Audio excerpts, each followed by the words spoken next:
Hello दोस्तों, welcome to my YouTube channel target है मैं। इस वीडियो में हम बात करेंगे non conventional sources of energy. कल हमने जो टॉपिक कवर किया था वो कन्वेंशनल सोर्सेज ऑफ एनर्जी था।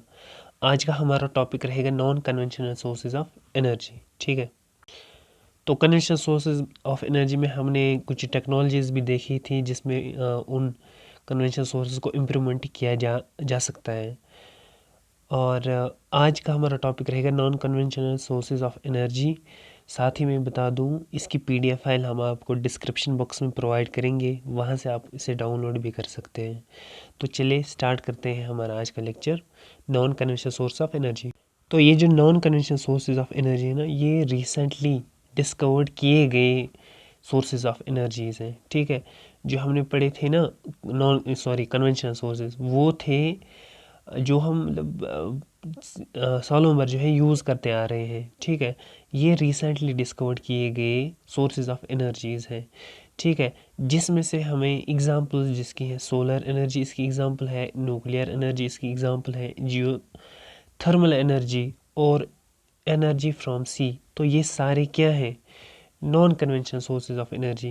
तो एग्जांपल्स, फॉर एग्जांपल अगर आपका क्वेश्चन आता है सोलर एनर्जी कौन सा सोर्स ऑफ एनर्जी है, तो आपका आंसर आना चाहिए non conventional source of energy, इनमें से कोई भी। ठीक है, और ये commonly used source of energy नहीं है। ठीक है, मोस्टली कॉमन जो कॉमनली यूज़ किए जाते थे ना वो कन्वेंशनल थे, बट ये कॉमनली यूज़ में लिए नहीं जाते। ठीक है, जिस तरह से कन्वेंशनल सोर्स ऑफ एनर्जी में आपका फॉसिल फ्यूल आता था, वो ज़्यादातर मतलब कॉमनली यूज़ होता था। तो ये जो है non conventional sources of energy, ये कॉमनली यूज़ में नहीं लिए जाते हैं। ठीक है, मोस्टली मैं बता रहा हूँ, ज़्यादातर ये रिन्यूएबल सोर्सेज ऑफ एनर्जी होते हैं। ठीक है, मोस्टली ज़्यादातर होते हैं, सारे नहीं होते, ज़्यादातर होते हैं। और ये काज पोल्यूशन नहीं करते हैं जब इनको यूज़ में लिया जाता है। कन्वेंशनल सोर्सेज ऑफ एनर्जी जो होते हैं ये पोल्यूशन क्रिएट नहीं करते हैं जब इनको यूज़ में लिया जाता है। ठीक है, अब हम एक एक करके ये एग्जांपल्स पढ़ते हैं। सोलर एनर्जी जो है, nuclear energy, geothermal energy, energy from sea, इन सभी को अब हमें पढ़ना है एक एक करके। तो non conventional source of energy वो एनर्जी है जो recently discovered source of energy है और जो कॉमनली यूज़ में नहीं लिए जाते हैं। ठीक है, तो अब एनर्जी फ्रॉम सी सबसे पहले ये पढ़ते हैं। एनर्जी फ्रॉम सी से एनर्जी, इसकी तीन एग्जांपल्स हैं, tidal energy, ocean thermal energy और वेव एनर्जी। ठीक है, ये किस में आता है? Energy from sea, energy from sea ये वाला। इसके फिर फर्दर थ्री पार्ट से tidal energy, ocean thermal energy, wave energy. ठीक है, अब आगे चलते हैं। तो टाइडल एनर्जी और वेव एनर्जी, सबसे पहले हम इनको देखते हैं। टाइड्स होती हैं जो समंदर में आती हैं ना, टाइड्स, और वेव्स, ये थोड़े से डिफरेंट टर्म्स हैं। अब टाइड्स कैसे बनती हैं? जो मून होती है ना, मून तो सैटेलाइट, ये हमारी अर्थ है, ये मून है। तो मून जो है ना, मून ये सैटेलाइट है हमारी अर्थ की, मतलब ये हमारे अर्थ के इर्द गिर्द घूमती है। ठीक है, उसको हम सैटेलाइट कहते हैं। जो बड़ी छोटी चीज़ जो बड़ी चीज़ के इर्द गिर्द घूमती है उसे हम सैटेलाइट कहते हैं। तो जो मून का ग्रेविटेशनल पुल होता है ना, उसकी वजह से ठीक है, जो ग्रेविटेशनल पुल होता है मून में, उसकी वजह से वाटर में ना टाइड्स बनती हैं। ठीक है, वो लेवल्स ऊपर जाती हैं, तो due to gravitational pull of moon तो टाइड्स बनती हैं। ठीक है, टाइड्स बनती हैं due to gravitational pull of moon से, ये बात याद रखें। और फिर क्या किया जाता है, ये मैंने यहाँ पे ना पिक्चर के ज़रिए से आपको समझाने की कोशिश की है, तो समझते हैं इसमें कि मैंने क्या बोला है। देखें, ये यहाँ पे मैंने वाटर को रिजर्व रखा है एक डैम में, मतलब यहाँ से सी की जो टाइड्स आती है ना, वहाँ से थोड़ा सा हम डैम बनाते हैं, डैम टाइप कंस्ट्रक्ट करते हैं, जिसमें से पानी थोड़ा को सेव रखा जाता है, जिसमें से मतलब नैरो ओपनिंग हम फिर रखते हैं। तो वो जो टाइड आती हैं, यहाँ से ये सी है। ठीक है, सी की टाइड आई, यहाँ से ये नैरो ओपनिंग हम रखते हैं डैम में, तो कहाँ पे से वो आ गया, वो यहाँ पे हमने इसको रिजर्व रखा है। ठीक है, हाई टाइड पे हमने इसको रिजर्व रखा वाटर को। ठीक है, फिर जब लो टाइड आएगी ना, तो जब यहाँ से टाइड यहाँ से ऊपर जाएगी, आया समझ? तो यहाँ पे हमने टरबाइन रखा हुआ होता है जो जनरेटर के साथ कनेक्टेड होता है। टरबाइन घूमता है जिसकी वजह से इलेक्ट्रिसिटी फिर जनरेट होती है। इन द रिवर्स केस, ठीक है, रिवर्स केस में क्या होगा, यहाँ से सी का लेवल ज़्यादा हो, ये एक्चुअली सी ये यहाँ पे क्रॉस है, ठीक है। तो सी जब यहाँ से सी बहुत ज़्यादा पानी होगा ना, वो यहाँ से रिजर्वर में जाएगा पानी, ठीक है, क्योंकि टाइड्स जो है ना, लो टाइड और हाई टाइड बनती है ना, तो यहाँ से फिर से ये टरबाइन रोटेट होगा और जनरेट इलेक्ट्रिसिटी होगी, फिर वो पानी इस रिजर्व में आ जाएगा, इस वाले पार्ट में, ठीक है। तो यहाँ से कम पानी जाएगा जब यहाँ पे रिजर्व होगा, ठीक है। तो फिर वो पानी वापस इसमें आ जाएगा, जो मैंने ये प्रोसेस यहाँ पे समझाया। तो इससे जो है ये टरबाइन रोटेट करता है, ये टरबाइन फिर कनेक्टेड होता है आगे जनरेटर से, जिसकी वजह से फिर इलेक्ट्रिसिटी जनरेट होती है, ऐसा समझ। तो ये होती है टाइडल एनर्जी। अब वेव एनर्जी क्या होती है, वेव्स होती हैं जो विंड करंट्स होती है ना, विंड, स्ट्रॉन्ग विंड्स आती हैं on the surface of the sea. ये यहाँ पे सी है, यहाँ से ऊपर इस पे ना स्ट्रॉन्ग ये आती हैं, ठीक है, एयर करंट्स आती हैं, विंड्स आती हैं, उसकी वजह से वेव्स बनते हैं, ठीक है। तो जो वेव्स में ना एनर्जी होती, काइनेटिक एनर्जी, उसी काइनेटिक एनर्जी को हम फिर यूज़ करते हैं, ठीक है। उस विंड एनर्जी में जो काइनेटिक एनर्जी होती है वही यूज़ में लिया जाता है फिर इलेक्ट्रिसिटी को जनरेट करने के लिए। तो जो वेव्स होते हैं ना वो स्ट्रॉन्ग बहुत ज़्यादा होनी चाहिए जहाँ पर हम वेव एनर्जी को यूटिलाइज़ कर सकते हैं, ठीक है। ये यहाँ पे मान के चलते हैं, ये यहाँ पे समंदर है, ऊपर से इस पे ना स्ट्रॉन्ग वेव्स, ये विंड्स आती हैं, तो ये वेव्स को ऊपर लेके जाता है, ठीक है। तो उसकी वजह से फिर मतलब पानी को हम यूटिलाइज़ करते हैं और इलेक्ट्रिसिटी जनरेट करते हैं, ऐसा समझ। तो वहाँ पे ज़्यादा वेव्स का जो विंड्स होते हैं ना वो बहुत ही स्ट्रांग होनी चाहिए, जो काइनेटिक एनर्जी होती है ना विंड्स में वो यहाँ पे यूज़ में ली जाती है। उसके बाद ओशन थर्मल एनर्जी, इसको थोड़ा सा समझिए, मैं समझाने की कोशिश करूँगा मसला इसमें क्या होता है, ठीक है। देखिए मसला क्या होता है, देखिए ये आपका समंदर है, मान के चलते हैं यहाँ पे हम, मान के चलते हैं ये यहाँ पे मतलब इतनी डेप्थ में जो है, ये डेप्थ में समंदर है मान के चलते हैं। तो ये जो ऊपर लेयर होगी ना इसकी, ये वाली ऊपर लेयर इतनी, ठीक है, कलर में चेंज करूँगा, तो इतनी सी लेयर, उसके बाद दूसरी लेयर, ठीक है, वो लेयर्स हम पढ़ते हैं फिर, वो अलग टॉपिक है, हमें इस वक्त नहीं पढ़ना। तो ये तीसरी लेयर, ठीक है। अब क्या होता है, देखिए यहाँ पे सन आ गया, मतलब सन, सूरज की किरणें आती हैं, तो वो ज़्यादातर जो ऊपर वाली लेयर होगी ना समंदर की, उसको ज़्यादा हीट करेगा, ठीक है। पहले यहाँ पे इस लेयर में हीट ज़्यादा होगी, वो गर्म पानी होगा, उसके बाद वो सन रेज नीचे नीचे जाती हैं, तो ये मतलब कोल्ड रीजन यूँ समझिए, या ये वाला रीजन जो है कोल्ड ही होगा कंपेयर टू इस वाले, ये बहुत ही ज़्यादा वार्म होता है। बस इसी इसी फिनोमिना, इसी टेम्परेचर के डिफरेंस पे हम बनाते हैं ओशन थर्मल एनर्जी। मतलब टर्म से ही समझिए, टर्म से समझते हैं, ओशन थर्मल, थर्मल होता है हीट, ठीक है। तो ओशन में कुछ इस तरह की हीट होती हैं जिससे हम एनर्जी बनाते हैं। अब कैसे बनाते हैं वो समझें। देखिए ये ऊपर लेयर है किसका, समंदर का, ये गर्म है, ठीक है। जब ये इसका जो नीचा वाला हिस्सा है ना, ये वाला, तो ये जो है ठंडा होता है, ठीक है, ठंडा होता है। अब क्या हम करते हैं, ये जो ऊपर वाला हिस्सा है ना, ऊपर वाला समंदर का, इसको हम इसकी जो ये होती है ना स्टीम, यूँ समझे हम, स्टीम जो इसकी होती है उसको हम क्या करते हैं, देखिए हम किस तरह से यूटिलाइज़ करते हैं। एक यूँ समझे, ये मतलब इस तरीक़ा का यूँ समझे, एक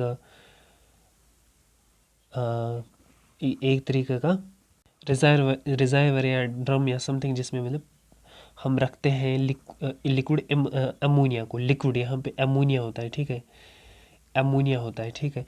अमोनिया की क्या खासियत है, ये वोलाटाइल बहुत ही ज़्यादा होता है। वोलाटाइल मीन्स जैसे आपका परफ्यूम होता है ना, वो जब आप फेंकते हो तो सारी फ्रेगरेंस मतलब उसमें वो ज़्यादातर फैलता है बहुत ज़्यादा, उसको हम वोलाटाइल कहते हैं।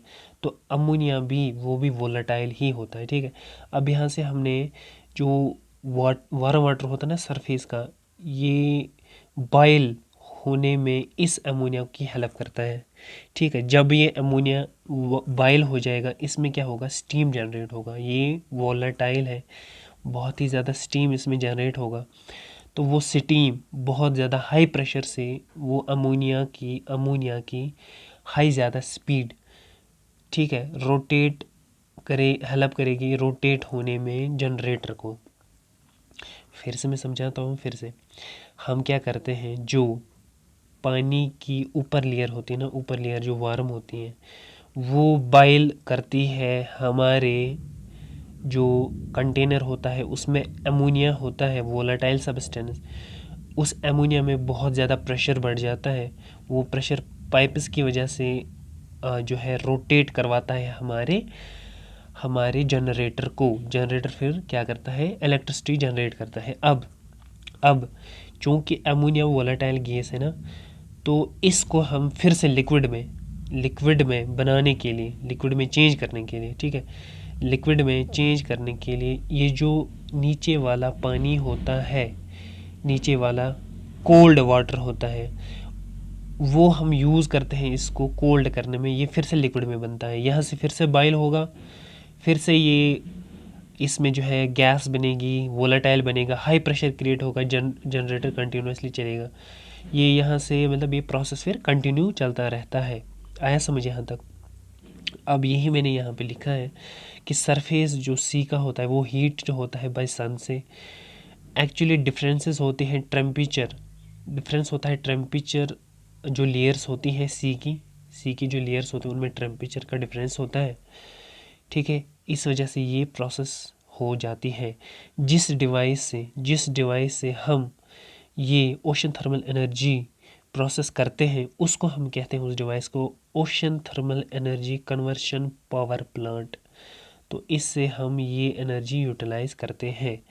तो टेम्परेचर डिफरेंस कितना होता है दो लेयर्स में, होना चाहिए 20 मिनिमम होना चाहिए या उससे ज़्यादा होना चाहिए, ठीक है। तो यही वार्म वाटर फिर क्या करता है, वार्म वाटर जो है इज़ यूज टू बॉयल, यही जो मैंने कहा वोलेटाइल लिक्विड, जैसे अमोनिया उसको जो है बॉयल करने में हमारी हेल्प करता है ये वाटर, सरफेस वाला वाटर। वही vapours liquid are then use to run turbine of generator. तो कोल्ड वाटर फिर हम यूज़ में लेते हैं to condense vapours again into liquid, liquid को फिर से अगेन, जो वेपर्स होते हैं ना अमोनिया के, उसको फिर से लिक्विड चेंज करने में हम फिर कोल्ड वाटर का यूज़ करते हैं। आया यहाँ तक समझ? होप कि आपको समझ आ गया होगा। अब जियोथर्मल एनर्जी और इस पे चलते हैं। ये तो था हमारा ओशन फ्रॉम सी, जिसमें हमने 3 चीज़ें पढ़ी, वेव एनर्जी, टाइड एनर्जी और ओशन थर्मल एनर्जी, ठीक है। अब हमारा दूसरा टॉपिक है geothermal energy. Geothermal energy term से ही समझिए, जियो होती है हमारी अर्थ, ठीक है, थर्मल होती है हीट। तो अर्थ की हीट की वजह से हम एनर्जी बनाते हैं, ठीक है। तो कैसे, वो मैं थोड़ा सा ब्रीफली आपको ज़्यादा नहीं खींचूँगा। देखिए होता क्या है, जो एनर्जी स्टोर होती है ना हमारी अर्थ में, अर्थ बहुत ही ज़्यादा हीट होती है, उसी हीट जो हमारी अर्थ होती है बहुत ज़्यादा गर्म होती है, उसी से हम एनर्जी निकालते हैं, उसको हम कहते हैं जियो थर्मल एनर्जी। अब कैसे निकालते हैं, देखिए बहुत ही ज़्यादा गर्म हमारी अर्थ होती है, जहाँ से फिर इतनी गर्म, इतना हाई टेम्परेचर और इतना हाई प्रेशर होता है, वहाँ से फिर रॉक्स जो होती हैं ना, जो रॉक्स होती हैं वो मोल्टन फार्म में आ जाती हैं, वो पिघल जाती हैं, ठीक है, इतनी शिद्दत गर्मी से, ठीक है।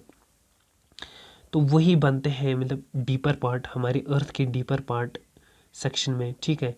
उन उन सेक्शंस को जहाँ पर वो बनते हैं उनको हम हॉट रीजन्स कहते हैं, ठीक है। उन हॉट रीजन्स ऑफ अर्थ पे ये बनते हैं, मोल्टन रॉक्स बनती है वहाँ पे, जो डीपर सेक्शन होती हैं हॉट रीजन्स ऑफ अर्थ, जहाँ पे हॉट रीजन्स ऑफ अर्थ होती हैं वहाँ पे मोल्टन रॉक्स बनती हैं, मतलब मोल्ट हो जाती हैं रॉक्स, ठीक है, अर्थ की क्रस्ट पे ही।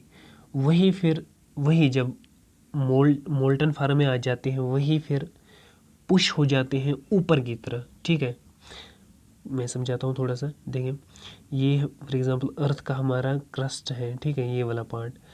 तो यहाँ से ये मोल्ट हो जाते हैं क्योंकि गर्मी टेम्परेचर ज़्यादा है, ये फिर ऊपर आ जाते हैं थोड़ा सा इस वाली लेयर में, ऐसा समझ, यही कहने का मतलब है। तो ये मोल्टन फॉर्म में ऊपर आ जाती हैं, ठीक है। तो उसके बाद यहाँ पे pushed upward and then trapped in certain region, किसी रीजन में वो ट्रैप हो जाएंगी, ठीक है। क्योंकि सीधी बात है, मोल्टन फिर दूसरी जगह जो है ट्रैप हो जाएंगी। उन रीजन्स को हम कहते हैं हॉट स्पॉट्स, जहाँ पे ये मोल्टन फॉर्म रॉक्स फिर ट्रैप हो जाते हैं, उसे हम कहते हैं हॉट स्पॉट्स, ठीक है। तो अब क्या होता है, देखिए बारिश आ गई, यहाँ से बारिश फॉर एग्जांपल आती है, ये यहाँ पे ऑलरेडी हमने कहा ये हॉट रीजन होता है क्योंकि ऊपर से नीचे की तरह ये मोल्टन रॉक्स ऊपर आ गई, ठीक है।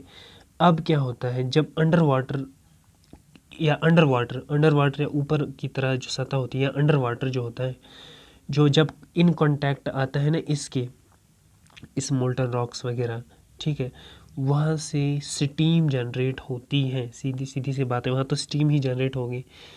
उससे क्या होगा, हाई प्रेशर, जब स्टीम बहुत ज़्यादा भाप बन जाएगा ना, तो वही तो हमें चाहिए होता है। उससे फिर हम वो हाई प्रेशर हम यूटिलाइज़ करते हैं, फिर वही स्टीम हम पाइप्स के ज़रिए से लेते हैं अंडर हाई प्रेशर, तो वो रोटेट करवाने में हमारी हेल्प करता है फिर जनरेटर को, ऐसा समझ। तो ये था हमारा जियोथर्मल एनर्जी, ऐसा समझ।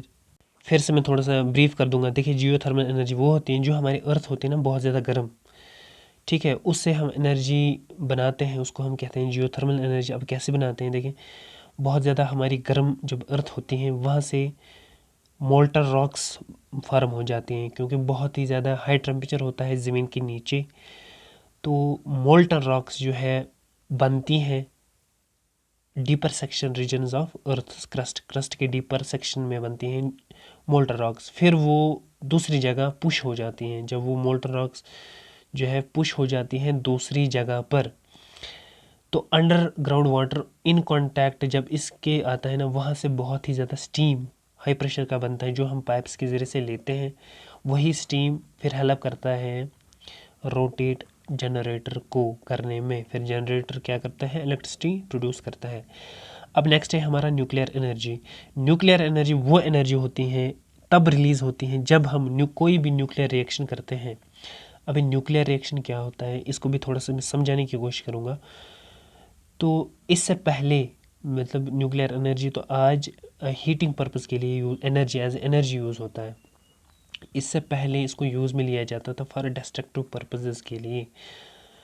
तो अब इसमें न्यूक्लियर एनर्जी में ना न्यूक्लियर फिशन और न्यूक्लियर फ्यूजन होता है। थोड़ा सा मैं बता दूं, ये न्यूक्लियर रिएक्शन को समझने से पहले मैं थोड़ा सा आपको बेसिक कंसेप्ट दे देता हूँ चूँकि वो आपके सिलेबस में भी शायद है, शायद स्ट्रक्चर ऑफ एटम। देखिए थोड़ा सा मैं ब्रीफ बता दूंगा। सबसे पहले ये माना जाता था कि जो सेल है मतलब वो जो जैसे हम कहते हैं ना सेल जो है स्मॉलेस्ट लिविंग ऑर्गेनिज्म मतलब है, तो उसके बाद ये कहा गया कि एटम सबसे स्मॉलेस्ट यूनिट है, ठीक है, सबसे स्मॉलेस्ट। एटम से फिर मॉलिक्यूल्स बने, मॉलिक्यूल से फिर ठीक है सेल्स बनी, सेल्स जब बनी तो टिश्यू बना, तो इस तरह से फिर ऑर्गेनिज्म वजूद में आया। तो सबसे स्मॉलेस्ट ये बता रहे थे एटम है, ठीक है, स्मॉलेस्ट यूनिट। अब इस एटम को ना मतलब जब इन्होंने अच्छे से मतलब किसी साइंटिस्ट ने अच्छे से देखा, इसने देखा एटम में भी कुछ अंदर से कुछ चीज़ें होती हैं, उसमें प्रोटॉन होता है, न्यूट्रॉन होता है, इलेक्ट्रॉन होता है, ठीक है। अब ये सारी चीज़ें अंदर होती हैं फिर से एटम के, ठीक है। तो फिर कहा गया कि नहीं नहीं एटम स्मॉलेस्ट नहीं, इसके अंदर भी आधी चीज़ें हैं, आया समझ। तो अब यहाँ पे आपको थोड़ा सा एटम का मतलब जो है आइडिया आया होगा कि एटम एक्चुअली है क्या।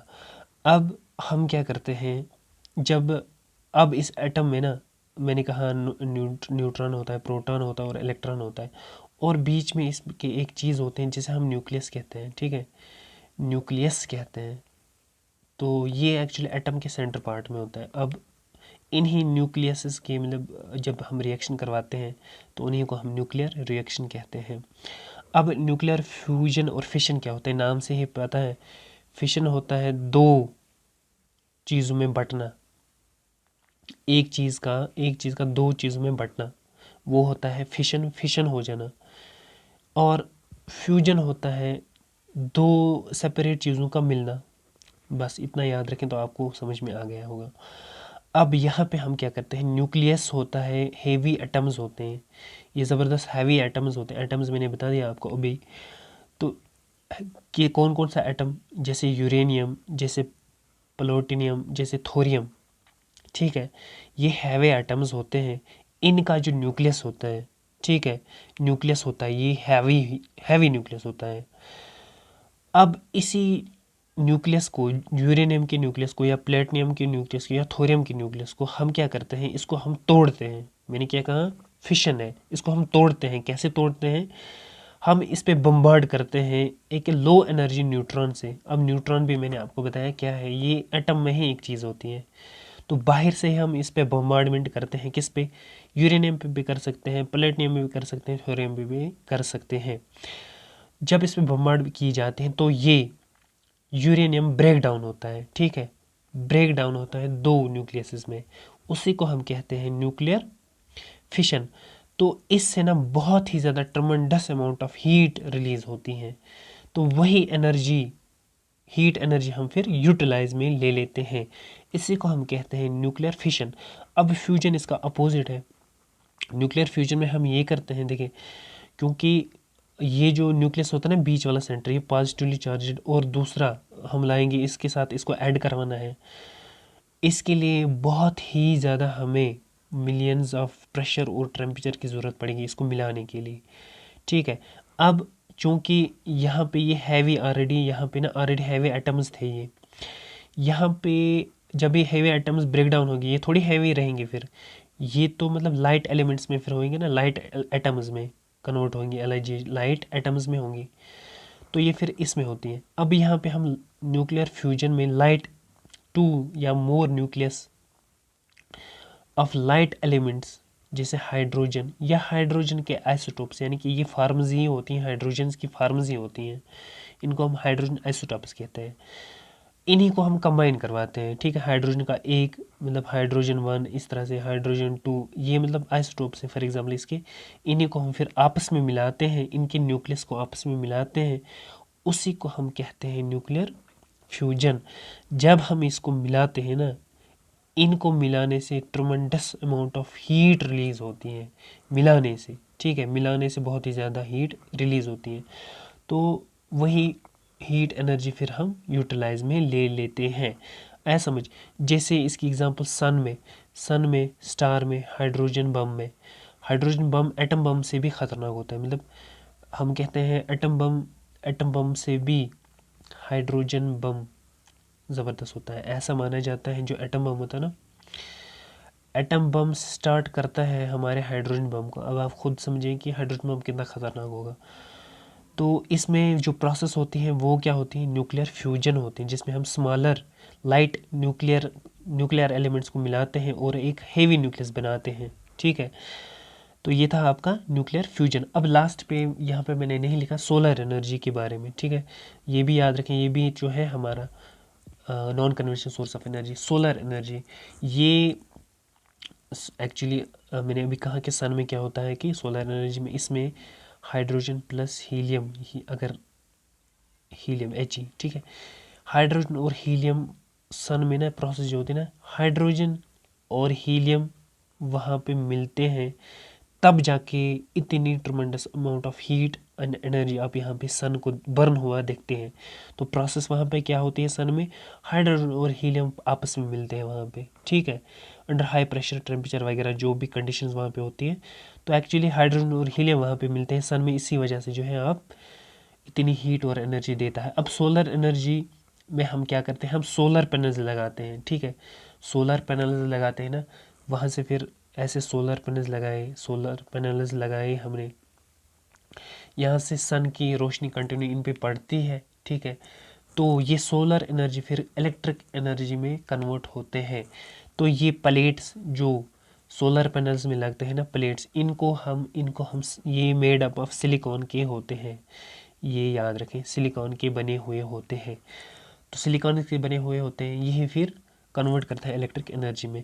होप आज का लेक्चर आपको समझ में आ गया होगा।